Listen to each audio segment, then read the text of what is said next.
स्वर्गीय आशाताई भोसले ह्या आणि ह्यांच्याबद्दल अवमानास्पद बोलण्याचा विचारही या राज्यातली कोणतीही व्यक्ती करू शकत नाही आणि निश्चितपणे विधानसभेचे अध्यक्ष तर मुळीच असं वक्तव्य करू शकत नाहीत।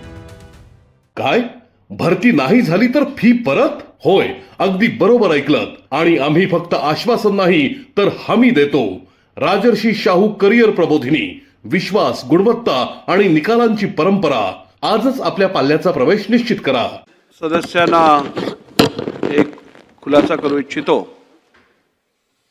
परवाच्या दिवशी आपल्या अधिवेशनाच्या पहिल्या दिवशी प्रथेप्रमाणे आपण शोक प्रस्ताव घेत असतो आणि आपल्याकडे जी प्रथा आहे आणि जे आपण यापूर्वी BSc मध्ये ठरवलेलं त्याच्या अनुषंगाने शोक प्रस्ताव हे केवळ अध्यक्ष वाचून दाखवणार असा आपण निर्णय घेतलेला।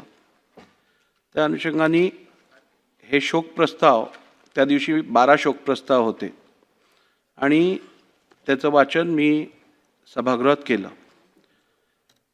12 शोक प्रस्ताव असल्यामुळे ते प्रिंट जी माझ्या हातात आलेली ती प्रिंट अत्यंत बारीक फॉन्टमध्ये होती आणि थोडी अस्पष्ट होती। त्याप्रमाणे त्याच्यात काही तांत्रिक चुका होत्या ज्या सुरुवातीला नोट करण्यात आल्या नव्हत्या। वाचन करत असताना तसंच्या तसं ते वाचन झालं। ही एक चूक त्या दिवशी वाचन करत असताना माझ्याकडनं घडली। परंतु गेली 4 वर्ष 4.5 वर्ष मी या सभागृहात अध्यक्ष म्हणून काम करत आहे तुमच्या सगळ्यांच्या सहकार्यातनं आणि ते काम करत असताना मी अनेक भाषणं ही मराठीत केली आहेत, अनेक शोक प्रस्ताव मराठीत मांडलेले आहेत। या सभागृहाचं संपूर्ण प्रोसिडिंग नियम असतील अथवा सभागृहाची कार्यपद्धती असेल ही संपूर्ण आपण मराठीत भाषेतनंच हाताळली आहे। जेवढा अभिमान मराठी भाषेबद्दल या सभागृहातील प्रत्येक सदस्याला आहे आणि राज्यातील प्रत्येक व्यक्तीला आहे त्याच्यापेक्षा अधिक किंवा तेवढाच अभिमान मला मराठी भाषेबद्दल आहे।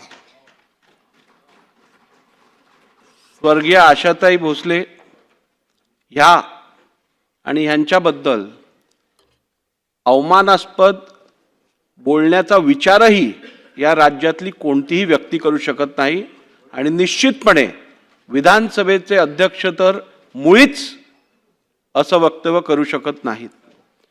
जे घडलं ते एका चुकीमुळे घडलेलं आहे, त्याचा कोणी वेगळा अर्थ काढू नये अशी मी विनंती करतो।